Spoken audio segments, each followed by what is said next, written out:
السلام علیکم ورحمۃ اللہ وبرکاتہ۔ بسم اللہ الرحمن الرحیم، الحمد للہ رب العالمین والصلاة والسلام علی خیر خلقہ محمد وعلی آلہ وصحبہ اجمعین ومن تبعہم بإحسان الی یوم الدین، اما بعد۔ اعوذ باللہ من الشیطان الرجیم، بسم اللہ الرحمن الرحیم۔ والمؤمنون والمؤمنات بعضهم اولیاء بعض یأمرون بالمعروف وینہون عن المنکر۔ محترم ناظرین، اللہ سبحانہ وتعالی نے قرآن مجید میں فرمایا کہ مومنین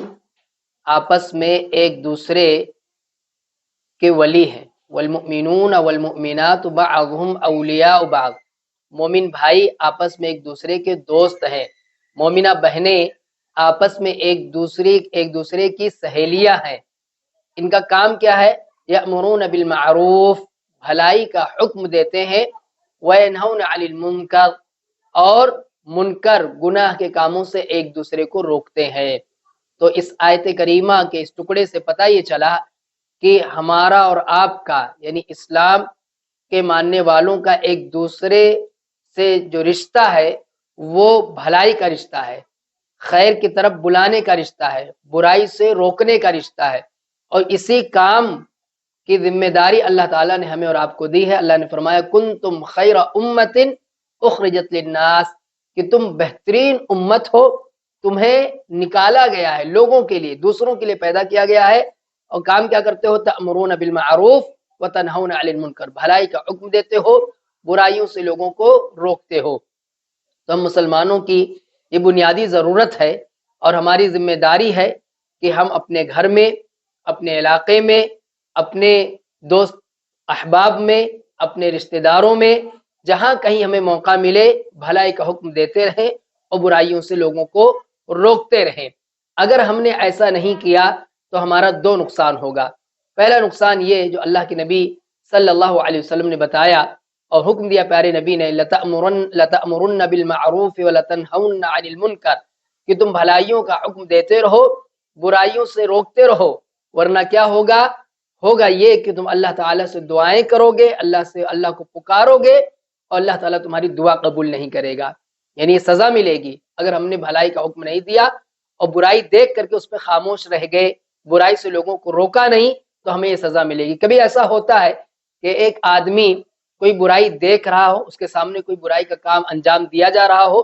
لیکن وہ اس پوزیشن میں نہیں رہتا کہ اسے روک سکے، تو یہاں ہمیں اللہ کے نبی صلی اللہ علیہ وسلم کی وہ حدیث یاد رکھنی چاہیے جس میں پیارے نبی نے بتایا کہ کسی بھی برائی سے روکنے کی جو شکل بنتی ہے وہ تین ہے۔ نمبر ایک، آدمی نے کوئی برائی دیکھی، من رأى منکم منکرا فلیغیرہ بیدہ، کوئی برائی آپ دیکھ رہے ہیں اسے اپنے ہاتھ سے روک دیں۔ آپ دیکھ رہے ہیں آپ کا بچہ گانے سن رہا ہے، آپ اپنے ہاتھ سے اس کو روک دیں۔ آپ دیکھ رہے ہیں کہ کوئی آپ کی نظروں کے سامنے کسی پہ ظلم کر رہا ہے، آپ کے پاس طاقت ہے، آپ اس کا ہاتھ پکڑ لیں۔ فرمایا من رأى منکم منکرا فلیغیرہ بیدہ، اپنے ہاتھ سے اس کو روک دیں، اور اگر ایسا نہیں کر سکتا فبلسانی، تو اپنی زبان سے بولیں۔ کہیں ایسا ہو سکتا کہ ہم طاقت میں نہیں، قوت میں نہیں ہے، یا ہاتھ سے اس چیز کو نہیں روکا جا سکتا، تو کیا کریں گے؟ اسے فبلسانی، اپنی زبان سے بولیں گے، اس کے خلاف بات کریں گے کہ آپ یہ غلط کر رہے ہیں۔ اور اگر یہ بھی نہیں کر سکتا تو کم از کم آدمی اس کو برا جانے، اس کو برا سمجھے۔ یہ تین درجے ہیں برائیوں سے روکنے کے۔ تو دینی بھائیوں، اللہ کے نبی صلی اللہ علیہ وسلم نے ہمیں اور آپ کو یہ حکم دیا ہے کہ ہم بھلائی کا حکم دیں اور برائیوں سے روکے۔ اگر ہم نے ایسا نہیں کیا تو پہلا نقصان یہ ہوگا کہ اللہ تعالی ہماری اور آپ کی دعائیں قبول نہیں کرے گا، اور دوسرا نقصان یہ ہوگا کہ پھر اللہ تعالیٰ کی لعنت برسے گی، جو بنی اسرائیل پہ برسی۔ اللہ تعالیٰ نے کہا لعن الذین کفروا من بنی اسرائیل علی لسان داود وعیسی بن مریم ذلک بما عصوا وکانوا یعتدون کانوا لا یتناہون عن منکر فعلوہ۔ فرمایا کہ ان کافروں پر جو بنی اسرائیل کے کافر تھے، ان پر وہ لعنت کیے گئے، یعنی اللہ تعالیٰ نے ان پر لعنت کی۔ کیوں لعنت کی؟ لعن الذین کفروا من بنی اسرائیل علی لسان داود وعیسی بن مریم، داؤد علیہ السلام اور عیسیٰ بن مریم علیہ السلام کی زبانی ان پر لعنت بھیجی گئی۔ ایسا کیوں ہوا؟ لعن الذین کفروا من بنی اسرائیل علی لسان داود وعیسی بن مریم ذالک بما عصوا، ان کے گناہوں کی وجہ سے جو برے کام کرتے تھے، وکانوا یعتدون، اور حد سے تجاوز کرتے تھے، حدیں پار کرتے تھے، اللہ کی حدود کو توڑتے تھے، کانوا لا یتناہون عن منکر، اور ایک گناہ اللہ تعالیٰ نے بتایا کہ منکر سے لوگوں کو روکتے نہیں تھے، اپنی نظروں کے سامنے بے حیائی، بے شرمی، کفر، شرک اور دیگر بہت سارے گناہ دیکھتے تھے لیکن روکتے نہیں تھے۔ تو دینی بھائیوں، یہ دو سزائیں ہیں، ایک دعا قبول نہیں ہوتی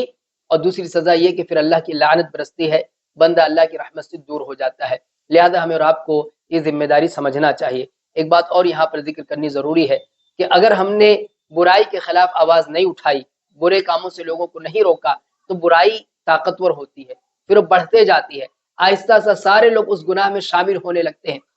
برائی کا پرچار ہوتا ہے، اور دوسرا اس کے ساتھ ساتھ بڑا نقصان یہ ہوتا ہے کہ پھر اچھے لوگ جو سماج میں بھلے اور نیک لوگ رہتے ہیں یہ مغلوب ہو جاتی ہے، دب جاتے ہیں، برائی وہاں پر حاوی ہو جاتی ہے اور نیکی کرنے والے یہ دبنے لگتے ہیں۔ لہذا یہ ضرورت ہے کہ اگر ہم نیک رہنا چاہتے ہیں، اپنا سماج نیک بنا کر رکھنا چاہتے ہیں، تو بھلائی کا پرچار کریں اور برائیوں کے خلاف آواز بلند کرتے رہیں۔ یہ ہماری اور آپ کی ذمہ داری ہے۔ اللہ سبحانہ وتعالیٰ سے دعا ہے اللہ تعالیٰ ہمیں جو باتیں کہی گئیں رب العالمین ہمیں اس پر عمل کرنے کی توفیق عطا فرمائے۔ ایک اخیر میں ایک بات یہ کہ سب سے پہلے آدمی اپنے آپ پر پورا اسلام، پوری شریعت لاگو کرے۔ اگر آدمی دوسروں کو بھلائی کا حکم زبانی طور پہ دیتا ہے اور برائیوں سے لوگوں کو روکتا ہے لیکن خود دین کو اپنے اوپر نافذ نہیں کرتا، تو دعوت ایک تو زبان سے ہوتی ہے، دوسرے کردار سے ہوتی ہے۔ صرف زبان سے کہنا یہ کافی نہیں ہے، اس سے لوگ اثر نہیں لیں گے جب تک کہ کردار، ہمارے آپ کے اخلاق، برتاؤ اور ہمارا اپنا عمل سماج میں لوگوں کے سامنے جب ایسا رہے گا کہ ہاں یہ بندہ جو کہتا ہے وہ کرتا بھی ہے یا خود اس پر عمل کرتا ہے، تو اس کا بڑا اچھا فائدہ ہوتا ہے۔ اس حوالے سے اللہ کے نبی صلی اللہ علیہ وسلم کی ایک حدیث سنیں کہ پیارے نبی صلی اللہ علیہ وسلم نے بتایا کہ جہنم میں ایک ایسا آدمی ڈالا جائے گا کہ اس کے ڈالے جانے کے بعد وہ آدمی جہنم میں ہوگا تو اس آدمی کو دیکھنے کے لیے لوگ گھیر لیں گے، جہنم کے لوگ، اہل النار، جہنم کے لوگ اس کو دیکھیں گے، اس کی حالت یہ ہوگی کہ اس کے پیٹ کی اتڑیاں یہ زمین پر رہیں گی، اور جیسے گدھا چکی کے چاروں طرف گول گول گھومتا ہے، یا جیسے اس کو اللہ کے نبی نے جس وقت بتایا اس وقت اس کا سمجھنا بہت گھمائی جاتی تھی، یا آج سے چند سالوں پہلے بھی کولہو وغیرہ بیل کے ذریعے سے اسے گھمائے جاتے تھے اور اس میں گڑ بنایا جاتا تھا، ایسے ہی یعنی وہ چکی چلانے کے لیے جانور کا استعمال کرتے تھے اور چاروں طرف وہ گول گول گول گول اس طرح جانور گھومتا تھا۔ ایسے ہی وہ جہنمی آدمی، یہ اس کی اتڑیاں زمین پر رکھی رہیں گی، اس کے پیٹ سے نکلا ہوا سامان یہ زمین پہ رکھا رہے گا اور اس کو لے کر کے وہ گول گول گھومے گا، لوگ اس کو پہچان لیں گے۔ اللہ محفوظ رکھے علماء کو، دعات کو، مبلغین کو، اللہ تعالی ہمیں توفیق دیتا رہے، ہمیں خود بھی عمل کی توفیق دے۔ یہ ہمارے اور آپ کے لیے بہت خطرناک بات ہے کہ لوگ اس کو دیکھیں گے تو پہچان جائیں گے اور لوگ اس سے کہیں گے ارے بھائی آپ تو وہ ہو جو بھلائی کا حکم دیتے تھے لوگوں کو، تو کہے گا کہ ہاں میں لوگوں کو تو بھلائی کا حکم دیتا تھا لیکن خود بھلائی نہیں کرتا تھا، اور پھر کہیں گے آپ تو وہ ہو جو لوگوں کو برائیوں سے روکتے تھے، پھر آپ کی حالت کی ہو تو کہا کہ میں لوگوں کو برائیوں سے روکتا تھا لیکن خود اس برائی میں لت پت رہتا تھا یا خود وہ برائی کیا کرتا تھا۔ لہذا جو لوگ یہ کام کریں یہ بات سمجھیں کہ زبانی طور پر بھی یہ کام کرنا ہے اور اپنے عمل و کردار میں بھی اس چیز کو شامل رکھنا ہے تاکہ ہماری دعوت اثر انداز ہو سکے۔ ایک اور بات اس حوالے سے یاد آئی تو ذکر کرتا چلوں